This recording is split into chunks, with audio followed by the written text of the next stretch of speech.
बच्चों, आज के वीडियो में मैं आप सबों को दो चर वाले रैखिक समीकरण युग्म का हल बताऊंगा गैस पीवीटी गैस पे पढ़ के। और बड़ी ध्यान से देखें इसे। वीडियो यदि अच्छा लगे तो लाइक और सब्सक्राइब ज़रूर कर दें। आपके एक लाइक और एक सब्सक्राइब से हमें काफ़ी खुशी मिलेगी। तो चलिए लेके चलते हैं दो चर वाले रैखिक समीकरण युग्म का पहला सवाल। रैखिक समीकरण युग्म 2x + 3y = 5 एवं 4x + 6y = 15 के कितने हल होंगे। देखिए, इससे पहले हम द्विघाती में करते थे, घातों की संख्या 2 हो तो शून्यक 2। यहाँ हल की बात आई है। जब ये दो रैखिक समीकरण हो, 1 और 2, तब हम कुछ शर्त है हमारे पास, जिस शर्त को आपको हमेशा याद रखना है, जो आपको ऑब्जेक्टिव में काम आएगा।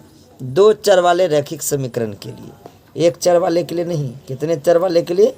दो चर वाले रैखिक समीकरण के लिए a1/a2 = b1/b2 = c1/c2 एक कंडीशन है। इसका होता है a1x + b1y + c1 = 0। फिर a2x + b2y + c2। मानिए यही a1x पहला रैखिक समीकरण, दूसरा a2x + b2y + c2 दूसरा रैखिक समीकरण। इसका शर्त होता है a1/a2 = b1/b2 = c1/c2। इसको जांचेंगे कैसे? बीजगणितीय निरूपण या हल। यदि तीनों बराबर, ये हल समीकरण के वस्तुनिष्ठ प्रश्न का हल कर रहे हैं हम, इस आधार पर चलिए, ये शर्त है। शर्त नंबर 1, शर्त नंबर 2, शर्त नंबर 3।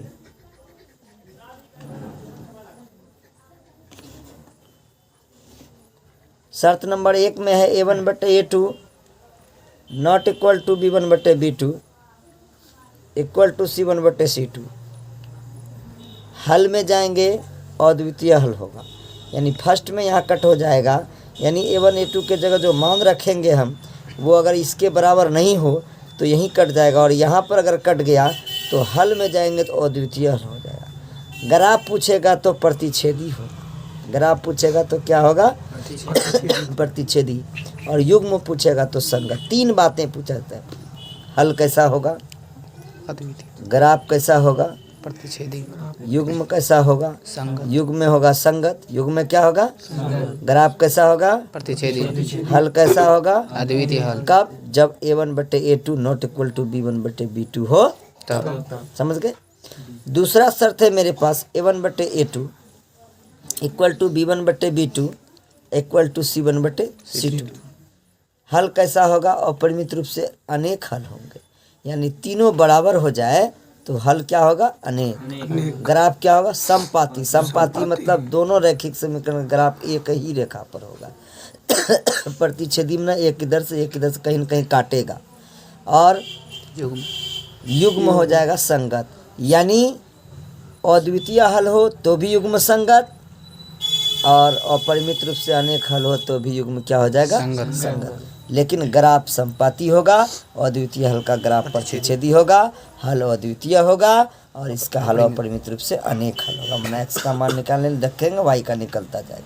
तीसरा शर्त है a1/a2 = b1/b2 ≠ c1/c2।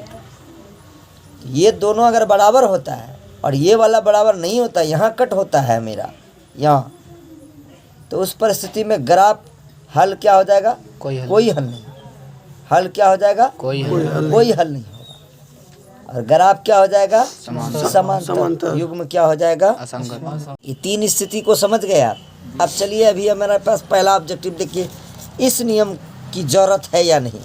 कहता रैखिक समीकरण युग्म 3x इतना है 15 के कितने हल होंगे। ऑप्शन देखिए, अद्वितीय हल, 3 हल, अनगिनत हल, कोई हल नहीं।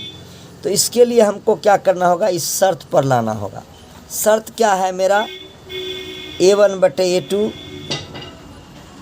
b1/b2 और c1/c2।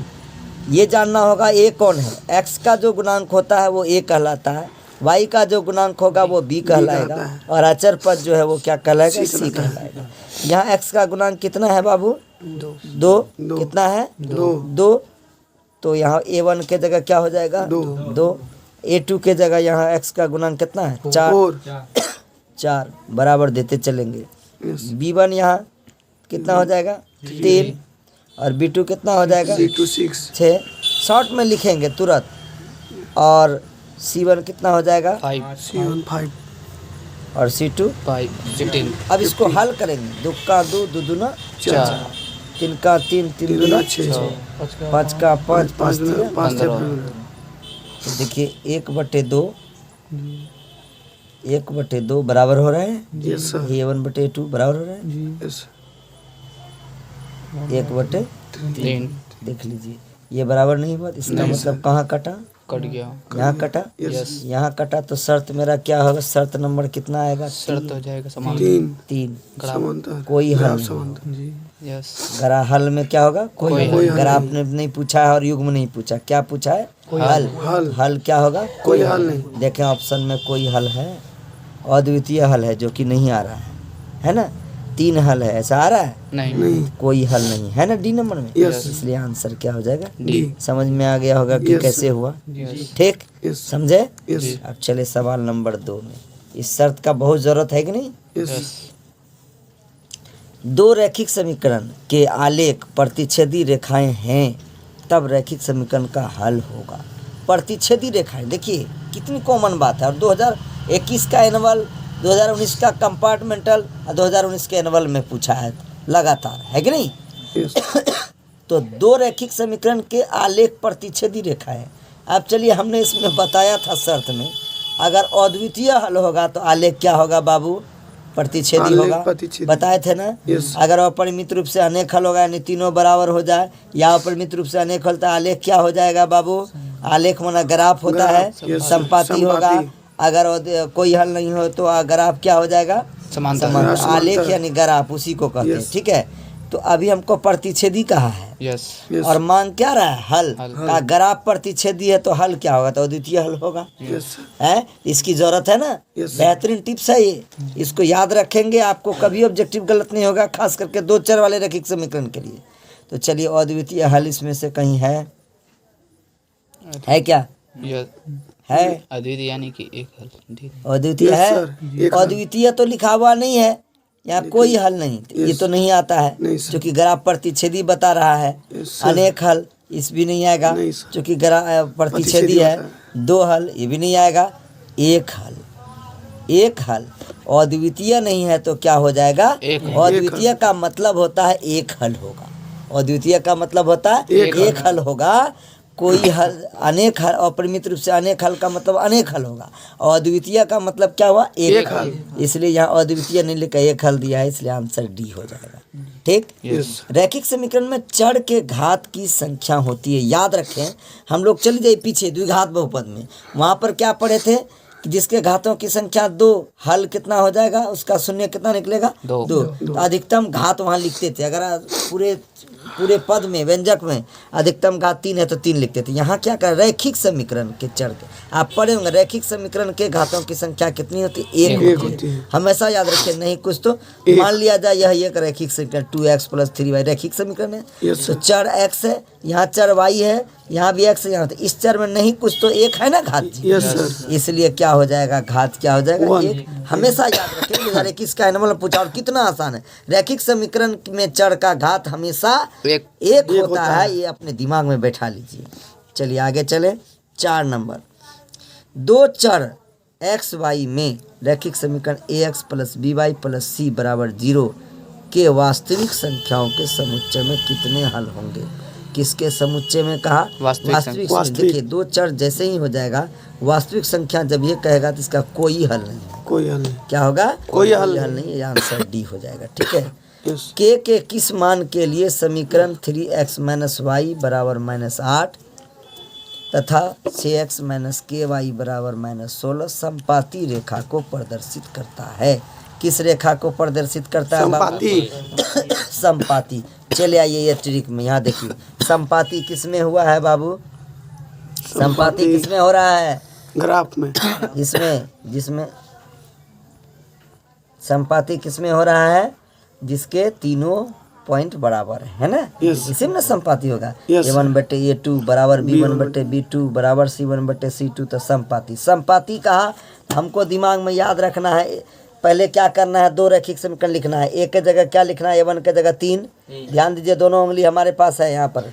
गैस पेपर में देखें आप लोग, गैस पेपर में देखिए कुछ दिख रहा है यहाँ पर, डी नंबर, ये समीकरण 3x के जगह यानी A1 हो गया 3 बटे में A2। चलिए इस समीकरण का लीजिए, यहाँ देखिए कलम का निशान दिखता होगा, 6 हो जाएगा, 6 बराबर का चिन्ह देते जाइए। B1 माइनस वाई है, तो माइनस वाई का मतलब हो गया कि -1, क्या हो जाएगा, -1। और B2 चले आइए -ky, तो इसका मतलब इसके जगह माइनस क्या लिखेंगे हम, k। और यहाँ पर चले आइए, यहाँ C में यहाँ -8 है, और यहाँ C के जगह कितना है, -16। अब वहाँ छोड़ दीजिए, यहाँ पहले हल कीजिए। देखिए 3 का 3, 3 दूना 6, यहाँ पर माइनस क्या हो जाएगा, यहाँ 8 का 8, 8 दूना क्या हो जाएगा, 16। चलिए 1/2 होगा, यहाँ पर 1 क्या हो जाएगा बाबू, के। और यहाँ पर क्या हो जाएगा, 1/2, ये माइनस खत्म हो जाएगा। यस, तो जरा सा देखो, इसमें हमको क्या कहा है, संपाती कहा है। क्या कहा है, संपाती। लेकिन संपाती के लिए ये तो कट जा रहा है, या इसके बराबर हो रहा है क्या, नहीं सर, लेकिन हमको पता तो नहीं है। इसको इससे लेंगे, यहीं पर के का मान हम लोग निकालेंगे। संपाती के लिए के का मान निकालेंगे तो किसी को किसी से बड़ा, चाहे इसको इसके बराबर कर देंगे, चाहे इसको इसके, इससे बराबर। तो 1/2 संपाती कहेगा तो तीनों बराबर हो जाएगा। क्या होगा, तीनों बराबर। 1/2 बराबर 1/k। ये चूंकि संपाती वहाँ कह दिया, इसलिए यहाँ कटिंग नहीं करना हमको, ठीक है। यस, तो k गुना 1 क्या हो जाएगा बाबू, k, और 2 गुना 1 कितना हो जाएगा। अगर इसको इसके बराबर करोगे तो 1/k बराबर 1 कितना हो जाएगा, k गुना 1 क्या हो जाएगा, k, और 2 गुना 1 क्या हो जाएगा, 2। k का मन हर हाल में क्या दिखा रहा है, 2। क्या दिखा रहा है, चलिए इसमें ऑप्शन देखिए 2 है ये नंबर 2 दिखा, ठीक है। इस तरह से हम हल करेंगे, कभी मेरा गलत नहीं है। चलिए आगे, फिर वीडियो को बार बार रोक करके देखिए। वीडियो अच्छा लगे तो लाइक और सब्सक्राइब ज़रूर कीजिए, और रोक कर देखिए हमने क्या कहा। आप उसको 2 से 4 बार 5 बार देखिए, आपके दिमाग में एडजस्ट हो जाएगा। और इसी तरह का सवाल, मैं ये नहीं कहता हूँ कि यही पूछेगा, लेकिन टाइप्स यही रहेगा। अगर आप इसके टाइप्स को जान लेंगे तो कोई भी सवाल रहेगा इस तरह का, तो आप उसका आंसर दे सकते हैं। चलिए 6 नंबर द्विघात समीकरण 4x² प्लस 4x प्लस 1 बराबर 0 के मूल की प्रकृति होगी, मूल की प्रकृति होगी। ये द्विघात समीकरण तो है ही, कहता है वास्तविक और असमान, वास्तविक और बराबर, कोई मूल वास्तविक नहीं, इनमें से कोई नहीं। तो वास्तविक और समान, तो मूल की प्रकृति के लिए एक चीज़ और आप पढ़ लीजिए। जब ये चाहे विविधकर कहे, विविधकर हो, या विवेचक कहे विवेचक कहे, या मूल की प्रकृति कहे, प्रकृति, इसके लिए हमको डी निकालना पड़ता है। कि डी बराबर फॉर्मूला होता है b² - 4ac। याद रखें, डी बराबर फॉर्मूला क्या होता है, b² मूल की प्रवृत्ति के लिए हो जाएगा डी बड़ा या बराबर 0। मूल की प्रकृति के लिए डी का मान बड़ा या बराबर क्या होना चाहिए, 0। या तो बड़ा हो जाए या बराबर हो जाए, तो तब वो मूल वास्तविक कहलाएगा। डी 0 के बराबर होगा।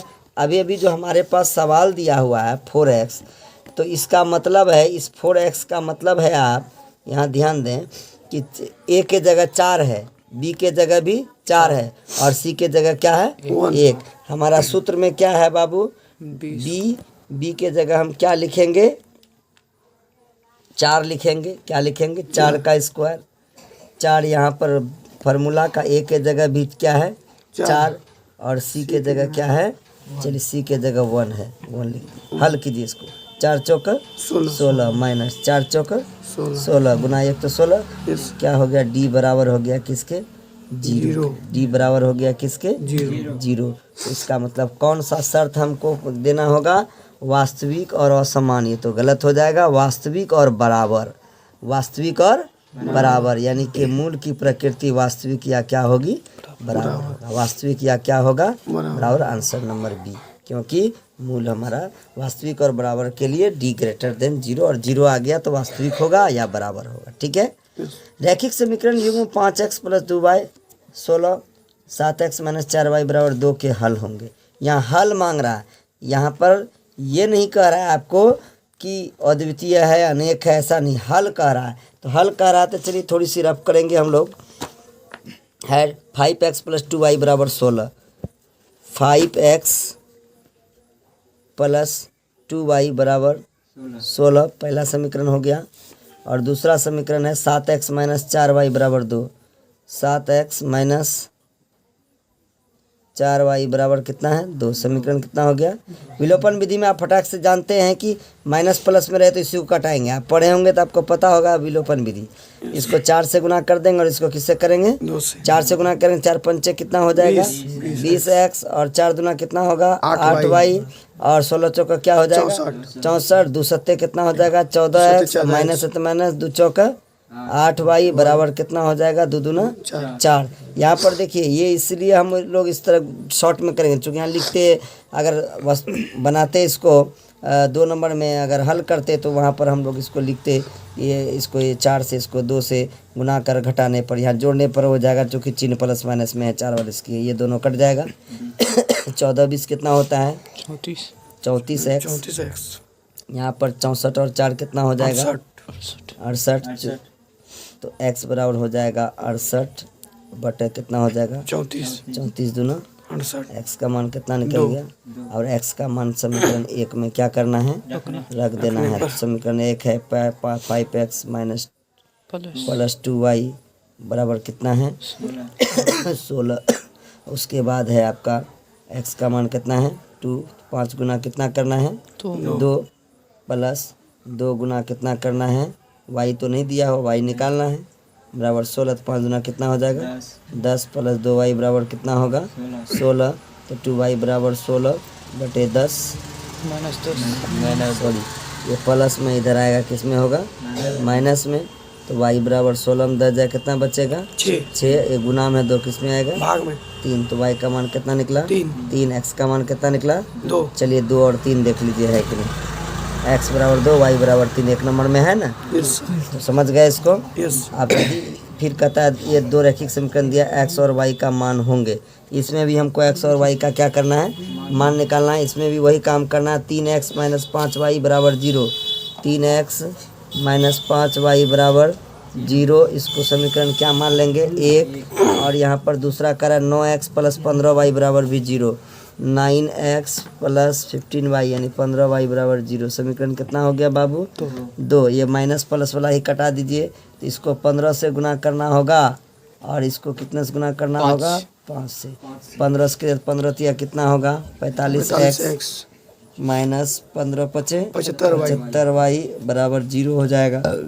उसके बाद 5 से 5 नंबर 45x प्लस, यहाँ प्लस है, 15 × 5 y बराबर कितना हो जाएगा, 0। तो इसको क्या करें, ये कट ही जाएगा। 45 और 45 कितना हो जाएगा, 90। 5 तिया 15 होगा ना, यहाँ सॉरी, यहाँ 15 तिया 45, ठीक है। यहाँ 45 45 क्या हो जाएगा, 90x हो जाएगा, बराबर क्या हो जाएगा, x बराबर गुना में किस में आएगा बाबू, 90। x बराबर कितना हो जाएगा, 0। x का मान क्या निकल गया, x का मान समीकरण 1 में 3x - 5y = 0। 3 गुना x का मान 0, तो 0 रखेंगे, -5y = 0। तो इसको गुना करेंगे तो कितना हो जाएगा, 0 - 5y = 0। तो -5y = 0 0, यानी समझ लीजिए इसका भी आंसर कितना हो जाएगा, 0। यानी x और y दोनों का मान क्या निकल रहा है, 0। चलिए देखिए x और y दोनों का मान 0 है कि नहीं। बी नंबर में x का भी मान 0, y का भी मान 0, बी नंबर, ठीक है। 9 नंबर में कहता है यदि रैखिक समीकरणों का युग्म संगत है तब उसके द्वारा निरूपित रेखाएं होगी। संगत है, रैखिक समीकरण का युग्म संगत है तब रेखा क्या होगा, समांतर होगा, हमेशा समपाती होगा, हमेशा प्रतिच्छेदी होगा, या प्रतिच्छेदी या समांतर। इसके लिए आपके पास मैंने बताया था संगत, संगत में दो स्थिति है आपका, देख लीजिए यहाँ पर। संगत युग्म मेरा संगत कब अद्वितीय हल है तो भी संगत है और ग्राफ क्या हो जाएगा प्रतिच्छेदी, ठीक है। और यहाँ पर कहा क्या अनेक हल है तो भी संगत है और क्या होगा संपाती, यानी संग प्रतिच्छेदी भी हो सकता है और संपाती भी। इसलिए यहाँ पर देखिए क्या क्या है, समांतर गलत है, हमेशा प्रतिच्छेदी ऐसा नहीं है, हमेशा संपाती ये भी नहीं, प्रतिच्छेदी या संपाती है ना ऑप्शन। यानी कि संगत होने पर दोनों स्थिति आ सकता है, या तो प्रतिच्छेदी होगा या तो क्या होगा संपाती। इसलिए आंसर नंबर डी राइट है, ठीक है। साहब 10 में समीकरण निकाय 6x - 2y + 9 = 0 और इतना का आलेख होगा। आलेख दो सरल रेखाएं हैं जो यहाँ पर बता दिया, का आलेख दो सरल रेखा है, दो सरल रेखा है जो संपाती है, समांतर है, केवल एक बिंदु पर प्रतिच्छेद करती है, इनमें से कोई नहीं। तो यहाँ पर देखिए जब ये दो सरल रेखा होगा तो वो क्या कहलाएगा समांतर कहलाएगा। दो सरल रेखा होगा तो क्या कहेगा सरल, मतलब सीधा आपस में यहाँ पर कह दिया तो क्या हो जाएगा समांतर हो जाएगा। यदि 3x - y = 5 तथा 6x - 2y = के कोई हल न हो तो के का मान निकाल। कोई हल नहीं हो, कोई हल नहीं का शर्त तुरंत लिखेंगे, कोई हल नहीं हो का शर्त। तो पहले हम लोग क्या जानते हैं इसको लिखते हैं, कोई हल नहीं है ये हमको 6 इसको लिखेंगे, क्या नंबर है 12, ए के जगह x है, यहाँ x के जगह नहीं कुछ तो 1 लिखा जाएगा बटे इसका 3 हो जाएगा, 1 बटे कितना हो जाएगा 3। और यहाँ पर जो है 3x + ky है, b के जगह क्या हो जाएगा b1 के जगह -2 और b2 के जगह कितना हो जाएगा k और c1 के जगह कितना हो जाएगा 3 और c2 की जगह क्या हो जाएगा 1। कोई हल नहीं हो, कोई हल नहीं हो तो यहाँ कटेगा, दिख रहा होगा आपको, यही शर्त है। a1 बटे a2 नॉट बराबर b1 not equal to c1 बटे c2। तो इसके लिए निकालने के लिए कहता है कोई हल नहीं हो तो k का मान क्या होगा, तो कोई हल नहीं हो तो यहाँ कटेगा, इसलिए -2 बटे k लेंगे बराबर 3 बटे क्या लेंगे 1। तो कोना कोनी गुना करेंगे इसको, 3 × 3 के नॉट इक्वल टू रखेंगे यहाँ पर, ठीक है बराबर माइनस कितना हो जाएगा 2, तो k नॉट इक्वल टू कितना हो जाएगा -2 बटे 3। देखिए ऐसा है कहीं पर, कहीं है क्या नहीं है। तो इसका मतलब है कि हमको ये तो नॉट इक्वल टू दिखा रहा है ना, तो आपको इसलिए हम ऐसा बताएं, आप क्या कीजिएगा इधर से हल कर लीजिएगा, लेकिन हल इधर से नहीं, जो बराबर वाला है उधर से करना है, ठीक है। यानी इसको हल किधर से करना है इधर से, ये नियम हमारा क्या हो गया रॉन्ग। हमेशा इस तरह का रहे इधर से हल करेंगे तो क्या लिखेंगे 1 बटे 3 बराबर -2 बटे क्या लिखेंगे k, तो k गुना 1 कितना हो जाएगा k और 3 दूना कितना हो जाएगा -6, तो k का मान क्या हो जाएगा -6। देखिए -6 है ये number answer, k not equal to -6। Cutting करो तुम सही तो देखिए k बराबर तो -6 निकलेगा, लेकिन हम लोग k बराबर -6 होगा लेकिन नहीं वाला देंगे क्या, यानी k का मान -6 नहीं हो, k का मान -6 अर्थात आंसर नंबर क्या हो जाएगा बी। 13 दो चर x y में रैखिक समीकरण ax + by + c 0 के कितने अधिकतम हल संभव हैं। तो रैखिक समीकरण के कितने अधिकतम हल संभव हैं, अनंत अनगिनत। दो चर x y रैखिक समीकरण इतना के 0 के कितने अनेक हल होंगे, कितने हल होंगे अनगिनत, माने x का मान रखते जाएगा y का निकलते जाएगा, ग्राफ में खींचे होंगे आप लोग। 14 k के किस मान के लिए समीकरण निकाय 4x + इतना और इतना के अनगिनत हल होंगे। अनगिनत हल यहाँ पर भी देखिए, अनगिनत हल के लिए हमको क्या करना पड़ेगा, अनगिनत हल के लिए तीनों क्या हो जाएगा बराबर। चलिए मान लिख लेते हैं फटाफट इसका 13 नंबर में 4 बटे क्या लिखेंगे 2, 4 बटे क्या हो जाएगा 2, इसका लिखा जाएगा 4 बटे 2 बराबर का चिन्ह देना पड़ेगा k और यहाँ पर देखिए दिया हुआ है 4 -4 k बटे माइनस क्या हो जाएगा, और c के जगह इस सवाल में दिया हुआ है आपका, यहाँ पर दिया 6 यहाँ दिया 3, तो 6 बटे कितना होगा 3, 6 बटे कितना होगा। अनगिनत हल के लिए क्या होगा सभी बराबर होंगे है ना, तो कोना कोनी एक दूसरे को करेंगे 4 बटे 2 अब बराबर के बटे -4। तो गुना कीजिएगा तो क्या हो जाएगा, एक कट जाएगा, 2 दूना 4 कटेगा। यस तो के गुना 1 क्या हो जाएगा, के बराबर होगा -4 दूना 8। इधर से अगर लीजिएगा 3 का 3, 3 दूना 6। तो के बटे -4 बराबर क्या बचेगा, 2। तो के बराबर इधर से भी 4 दूना माइनस कितना होगा, 8। यानी के का मान क्या होगा, -8 -8। Answer number B. ठीक है। 15 नंबर है 2x + 3y बराबर 11 और 2x - 4y बराबर -24 के हल हैं। तो देखिए इसको तो हमको हल करना पड़ेगा, है ना। तो हल करने के लिए हम आपको अभी बताए तुरंत लिखेंगे 2x + 3y बराबर 11 लिखेंगे, समीकरण 1 हो जाएगा। फिर दूसरा लिखेंगे कितना है, 2x - 4y बराबर -24। समीकरण कितना हो जाएगा, 2। इस प्लस माइनस से ही गुना कर दिए, इसको 4 से, इसको किससे गुना कीजिएगा, 3 से। तो 4 दूना 8x + 4 तिया 12y बराबर 11 चौका कितना हो जाएगा, 3 से करेंगे, 3 दूना 6x माइनस 3 चौका 12y 24 तिया कितना होता है, 24 तिया 3 चौका 72 माइनस है तो माइनस जोड़ने पर कट जाएगा, 8 छः कितना हो जाएगा, 14x बराबर 72 में 44 चले जाएगा, कितना बचेगा, 12 में 4 जाएगा 8, यहाँ बचा कितना 6 में 4 जाएगा, कितना बचेगा, माइनस कितना हो जाएगा 28, माइनस कितना हो जाएगा। तो 14x बराबर -28, x बराबर -28 बटे 14, 14 दूना x का मान -2। ठीक है। अब x का मान समीकरण 1 में रखना है। समीकरण 1 है 2x + 3y बराबर कितना है, 11। 1 2 किसी में रख सकते हैं, -2। तो 2 गुना -2 + 3y बराबर कितना हो जाएगा, तो 2 दूना 4 हो जाएगा, -4 -4 + 3y बराबर कितना हो जाएगा, 11। 3y बराबर हो जाएगा 11, ये माइनस में इधर आएगा, कितना हो जाएगा, 11 4 कितना हो जाएगा, तो y बराबर 15 बटे कितना हो जाएगा, 3 5 15। एक मान 5 निकला, एक मान कितना निकला, मान -2। -2 और 5 देखिए इसमें कहीं है, x का -2 यहाँ है, y का 5। Answer number D is right. इसी तरह से हम लोग आगे 15 नंबर तक हल के अगले वीडियो में 16 से आगे का हल करूँगा। आप वीडियो को बारी बारी से रोक रोक करके देखें और बेहतरीन ऑब्जेक्टिव का सॉल्यूशन पाएँ और परीक्षा में 100 का 100 नंबर लाने की खुशी आपको मिलेगी। धन्यवाद।